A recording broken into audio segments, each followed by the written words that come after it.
भाई अपने पैसे जरा देख भाल के दिया करो यार, ये लोग फ्रॉड होते हैं, ये आम लोगों के जज्बे एनर्जी को एक्सप्लॉइट करते हैं। मैं पहले ऐसा ही करता था, फिर एक वाक्ये ने मेरी दुनिया बदल कर रख दी। अपने घर से साइकिल पर निकला था कि ठेकेदार से अपने बकाया जात वसूल कर लूं। मैं स्टील मिल फिक्सर था और एक कोठी के लेंटर के पैसे बाकी थे, मगर ठेकेदार आजकल पर टरखा रहा था। मैं साइकिल पर जा रहा था कि एक शख्स अपना बच्चा फुटपाथ के किनारे लिटाए अस्पताल पहुंचाने के लिए टैक्सी का किराया मांगता फिर रहा था। वो कभी किसी पैदल का बाजू पकड़कर हाथ जोड़ देता, मेरा बच्चा बचा ले, मुझे टैक्सी का किराया दे दे।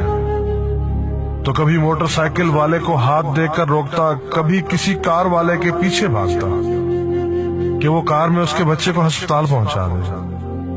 कोई रुकता तो कोई ना रुकता, जो रुकता वो भी उसे घूर कर देखता और आप वाली सोच कर उसे डांटता, काम करके खाने की नसीहत करता और आगे निकल जाता।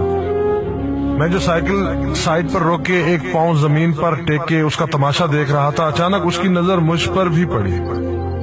उसने मेरी साइकिल का हैंडल पकड़ लिया। भाईजान, खुदा के लिए मेरे बच्चे की जिंदगी बचा ली, उसको सख्त बुखार है, आप नीचे उतरकर उसको देख तो लें, आपको यकीन आ जाएगा।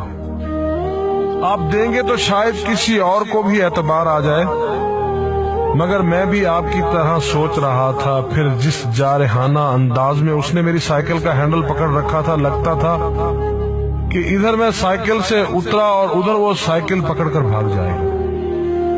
मैंने भी उसे काम करके खाने की तलकीन की और पिछले जुमे में सुनी हुई हदीस उसको भी सुना दी।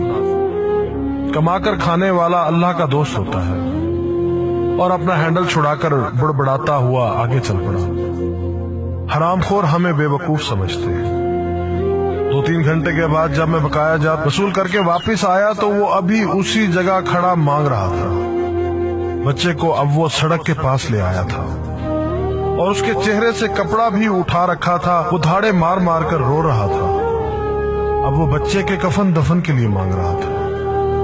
मैंने साइकिल को रोककर पांव से नीचे टेका और मैयत के चेहरे की तरफ देखा।